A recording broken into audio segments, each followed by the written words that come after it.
Thank you. Hello, everyone, and thank you for being here. I'm Dong Tao from City University of Hong Kong, and I'm very glad to share our work. It's called the Ring of Gyges, combo anomalous broadcaster via the sequential shuffle. Of course, some people may call it, pronounce it as a Gyges or the Gyges or the maybe something else, but I will also use the Gyges for. It is a joint work collaboration with the City University and Wuhan University and ETH Zurich. Yeah, so let's start with talk about what is a broadcast. It looks like I put something like I got send a message on the Slack and say that hello NDSS 25, and you can see it in a few seconds, right? It's broadcast. So in an abstract way, it's something like a public bulletin board, and then I can post some messages on this board, and then receivers can see it. There are very widely used broadcast platforms such as Twitter or the X or the Facebook or something else. They also provide some embrace such like the open sharing principle here. So in some cases, the privacy is just as important as the reach, right? So a user might want to like say broadcast something anonymously. They do not want to know who has sent which message. This can be very common in the whistleblowing or the anonymous social media, and even the anti-censorship reporting. At the historically, since David Chom has proposed two very famous paradigms called the DC nets and the mixed nets, right? So it can like the I will have a lot of sequential servers, and then they sequentially or do the verifiable sequential verifiable shuffle step by step. And then this is very effective and very famous, nearly a go-to solution. But on the downsides, we all know that when we are using the verifiable shuffle, it's maybe embrace a lot of public key cryptography. It can be very heavyweight. There's an alternative, and many researchers has turned to some new interest into the MPC approach, which goes on multi-party computation. In a very general way, it usually works in an offline-online paradigm. In the offline paradigm, we pre-generate some data-independent correlated randomness, also referred to as a shuffle correlation. And then the user share their messages to the servers. And then in the online phase, very straightforwardly, they do the sequential shuffle in combined with data shares and shuffle correlation shares. Actually, a lot of paper they have working in this domain, and they answer the question that why we can choose the MPS, the multi-party shuffle, rather than the work like the mixed nets or something else. So far, so good. But another question is that when we are talking about the MPC, a very Euro comments coming to our mind is that MPC has a lot of burden in the communication. It is very fast in the computation, but it has a lot of burden in the communication, right? Which means the communication remains suboptimal, no matter the CGP paradigm or the recent very straightforward called the permutation matrix paradigm.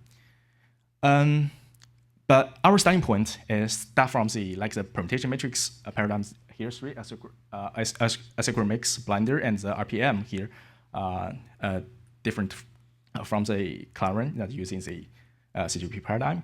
So we treat the permutation matrix, random permutation matrix, as somewhat shuffle correlation, and then after that, the user gives the input sharing, so we can easily do the sequential shuffle, right? Just do the multiplication in the sequential way.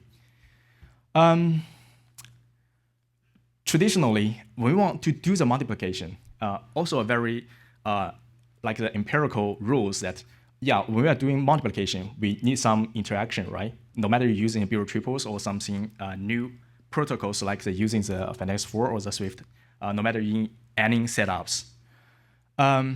So just to explore the optimal communication boundaries, here we consider an honest majority and small party setup over the finite ring, also, of course, in the preprocessing model to see how best can we do here.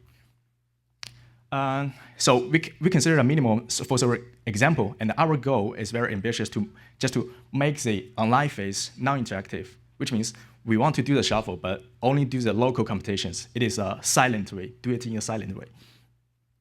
To do this, if we look into this process, we find that, of course, you can do some like the subterms to compute over the subterms in a non-interactive way, and after that, we usually do one more interaction round to do the maybe when we are using in the Shamir resharing, we'll do the degree reduction, or in other ways, we do the resharing to keep.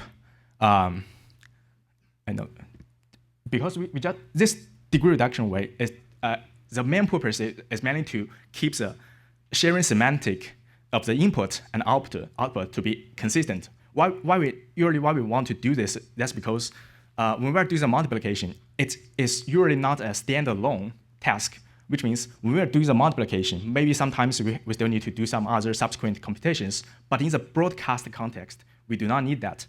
We found that because we only care about, when we are doing the shuffle, we only care about how to reconstruct it, and then we care about the final outputs, right? So then we can bypass this resharing round and only to do the reconstruction here, and after we do the local computation. So that's called, we got a silent paradigm for the sequential shuffle. And during this way, we can also find that because the permutation matrix, it is very sparse, which means in each column and in each row, we only have one item with a value of 1, and others are all zeros. So we do not need to share it in the full arithmetic domain like the message. We can share it in the Boolean way to compress and increase to compress the communication and increase the efficiency in the computation sense. The key idea is similar like the do the sharing conversion, which means when we are talking about the sharing conversion, we really think about like, oh, I have a arithmetic share. I want to convert it into the Boolean share. But here, it is also like some sharing conversion from the arithmetic data to the one hot vector data, because we can just do in the DPF way and to evaluate all of them and to get this column here. And correspondingly, we also treat the message into a bitwise manner, and after that, we can do the sparsely aware optimizations to get computation very fast and very lightweight, very quickly. So there is a famous quote that anonymity loves company, of course, right? Because the larger of the anonymity set, the larger is like the privacy guarantees. But there's a catch that when we are increasing this anonymity set, usually the workloads also get increased. So we want to scaling the protocol to improve the shuffle service throughput. So an intuitive way is to just maybe we can do some Shamir sharing or something else, and party additive sharing. But this MPC style scaling, they usually increase for like the collusion, to prevent a collusion. They do not scale to increase the throughput. That's because the total sharing size, it also increases. So which means when you add more servers, the workload performed by each server is not decreased. So you cannot use this way to get the to improve the throughput. So we took another two like the scaling notions called the horizontal scaling and the vertical scaling. And you can find that that's because we are doing this in a silent way. So which means there is no interaction in the critical path. So we can easily split or such part of a computation to the such part of the device, which means it is very friendly to the parallelization. So we can increase the computation here. Also, I think that not only the loves company, the anonymity also loves the robustness, which means that because the anomaly sometimes is or service is really sensitive, so there will be a lot of adversaries that want to launch some selective failure attack to prevent the honest users to send as a message on the public bulletin board, right? So either these guys can be from the user side or the server side. So at the URA, our goal is to achieve the GOD, which means the guaranteed output delivery, also known as the robustness, for the honest users against the malicious servers. But here, we also consider a step further to adhere to a private robustness notion by the Daskov. I think they are published on this using security. And the key message is that because in the traditional MPC context, we only care about the views of the adversaries. We do not care about the views of those honest parties. But for anonymity services, sometimes it is not acceptable because we also do not want the honest parties to learn who has sent which message, right? So we do the private robustness here. This is our goal. To achieve this, we start from using the replicate secret sharing. We combine the replicate secret sharing here, and also using the start from a key observation from the like the Robin. He has maybe the many years ago he put it is called the weak like the weak verifiable secret sharing, which means if a malicious user he submit some morphome data that is not a replicate secret sharing format, and we can grant the honest servers some ability to enforce that this morphome data to a well-formed data, even in a dummy way. I think it works because I think it's reasonable because we do not need to keep the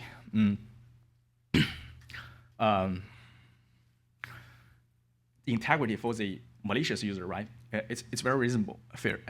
So, and for the malicious server, if it send the morphome data, and we can also using the reduce it because there's no interactive. So the robust shuffling is equal to a robust reconstruction problem, and we can easily do this. And one more thing is that during this way, we can conduct some blame game and the conflict reduction to make it works. Then we got the silent shuffle. And so far so good, but not done yet is that we've, as the last speaker has said, that the anonymity is not always a utopian, which means although it is designed for the freedom of expression and for some privacy, but sometimes it will be abused.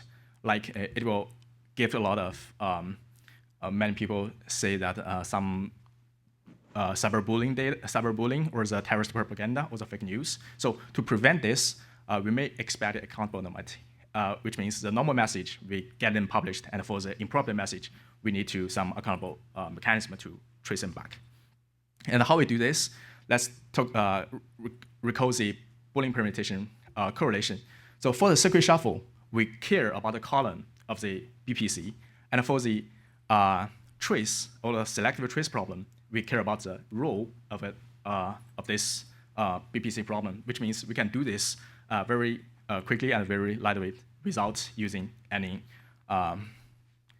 So, of course, the accountability can also be abused. So we do some moderation policy to mitigate it, which means it can only be triggered with some predefined rows. And there are some highlighted evaluation results. And we can find that because we're using a Boolean representation, so the offline communication is independent of the message size. So in some long message size services like the streaming data or something else, it can be very friendly. Also, there are some key observations is that the silent shuffle can achieve the optimal communication. So for the data, okay. That's all. Thank you, and for any questions. Thank you, the second speaker. We have just a few minutes for questions.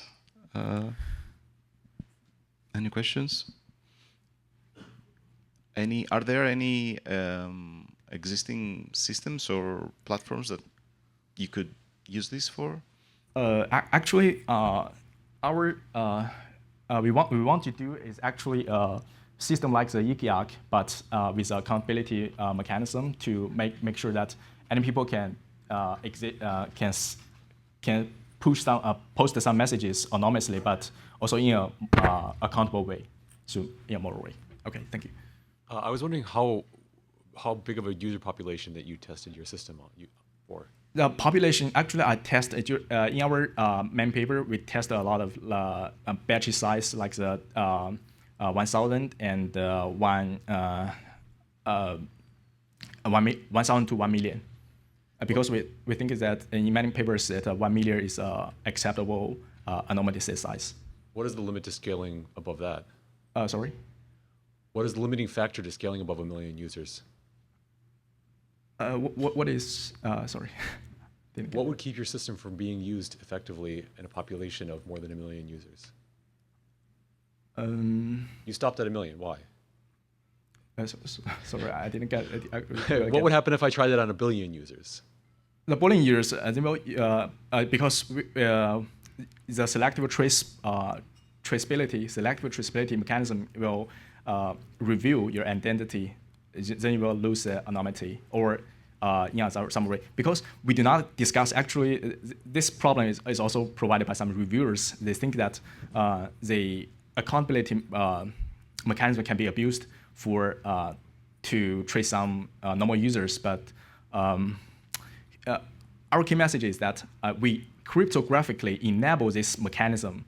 And you're answering a different question that I asked. That's fine. I think we don't have more time, unfortunately, so we can take this offline because the next session is about to start. Let's thank all the speakers and thank you for attending.